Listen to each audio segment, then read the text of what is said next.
Hello, আসসালামু আলাইকুম। আমি জান্নাত প্রামাণিক। আপনাদের সবাইকে স্বাগতম আমার আজকের ভিডিওতে। আমি যেহেতু লাস্ট অনেক দিন ভিডিও বানাইনি, সো অনেক কমেন্ট জমা পড়ে গেছে। সেই জন্য আজকে সেই কমেন্টের উত্তর দেওয়ার জন্য মূলত ভিডিও। আর সেটা হলো তিলের বিষয়ে।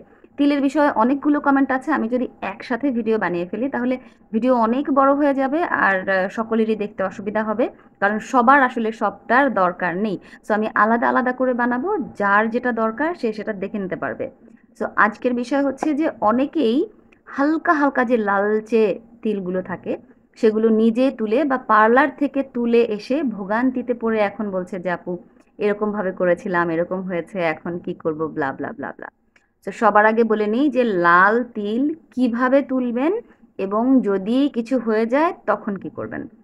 প্রথমত, যদি তিলটা একেবারে হালকা হয়, সেটা হতে পারে হালকা একটা একটু ছাই ছাই কালার কিংবা একটু লালচে কিংবা একটু বাদামি বাদামি, তখন যেটা করবেন, প্রথমত মেশিনটা নিয়ে হালকা করে টাচ দিয়ে দেখবেন যে এটা কতটুকু ভেতরে গাঢ়।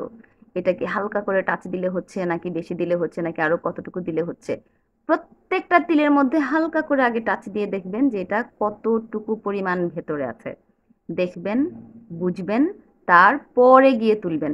তো ছোট্ট ছোট তিল আপনি যখন হালকা হালকা তিল তুলতে যাবেন তখন আপনাকে আপনার পুরো শরীরে কাজ করতে হবে। আপনাকে ব্রেইন, চোখ, মন, একদম সবকিছু এবং হাত খুব মনোযোগ দিয়ে ব্যালেন্স করে খুব আস্তে আস্তে একেবারেই একটা একটা পাল্লা চামড়া আপনাকে তুলে ফেলতে হবে।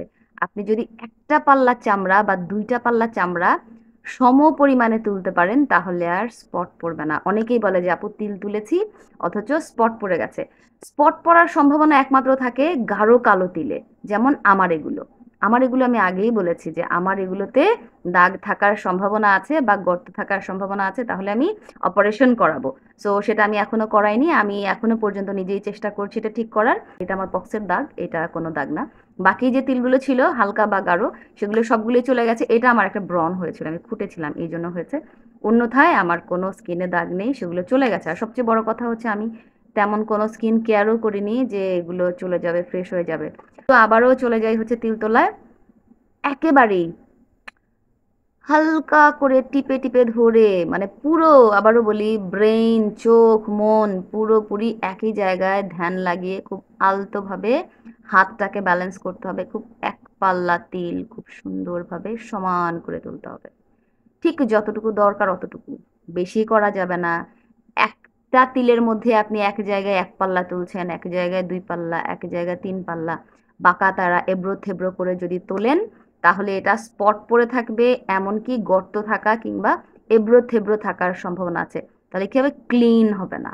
হ্যাঁ, একদম যে ক্লিন হয়ে যাওয়া, সেই ক্লিনটা হবে না। আমার কিন্তু স্কিনের অনেকগুলো তিল ছিল, মানে এদিকে এদিকে নাকের মধ্যে, এখানে ছিল, এখানে ছিল, এখানে ছিল, এদিকে ছিল, এদিকে ছিল, মানে কতগুলো, যে আমার টোটাল 17টা তিল ছিল। সো আমি যেহেতু মুখের মধ্যে, আবারও বলি যে আমি এক্সপেরিমেন্ট করেছি যেহেতু আমার মুখের মধ্যে, সো আমি ভালো মন্দ সব করেছি।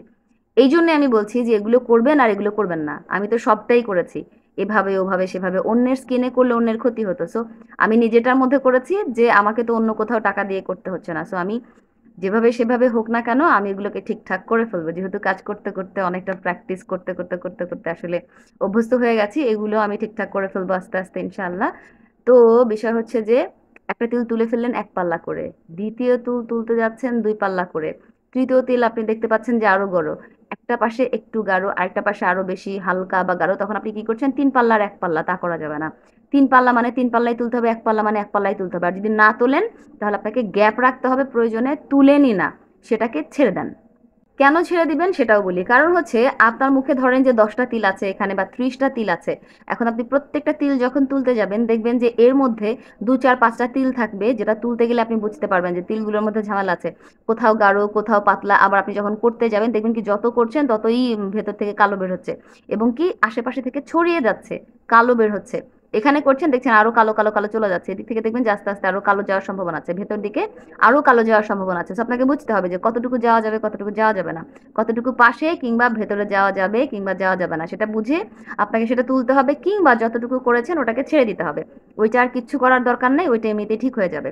কিংবা দেখা যাবে যে অনেক সময় ওইটার ভিতরে হালকা একটা স্পট থেকে যায়, কিন্তু আপনি যদি আগে থেকে বুঝতে পারেন, বেশি যদি না করেন, তাহলে আর ওই দাগটা পড়বে না। সো এই জন্য আপনাকে খেয়াল করতে হবে একটু একটু করে তুলে যে কোনো প্রবলেম হতে পারে কিনা, ভেতরে কোনো প্রবলেম আছে কিনা। যদি প্রবলেম মনে হয় তাহলে ছেড়ে দিতে হবে, যদি প্রবলেম না হয় তাহলে আপনি খুব সাবধানে হাতের মধ্যে ব্যালেন্স করে করে করে করে আস্তে আস্তে আস্তে আস্তে লাল তিলগুলোকে ইজিলি তুলে ফেলতে পারেন। কোনো প্রবলেম নাই, 2 4 5 দিন 7 দিনের মধ্যেই লাল তিল চলে যায়, কোনো প্রকারের স্পট পড়ে না, কোনো প্রকারের গর্ত হয় না, একদম ক্লিন হয়ে যায়, একদম ফ্রেশ হয়ে যায়। এরপরও যদি কোনো প্রকার প্রবলেম থাকে তার জন্য সলিউশন আছে, সেটার ভিডিও বানাবো আমি আলাদা করে, তা না হয়তো অনেক বড় হয়ে যাচ্ছে ভিডিও।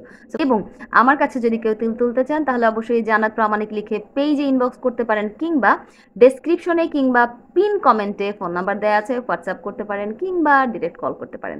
ভালো থাকবেন, সুস্থ থাকবেন, দেখা হবে পরের ভিডিওতে। আল্লাহ হাফেজ, আসসালামু আলাইকুম।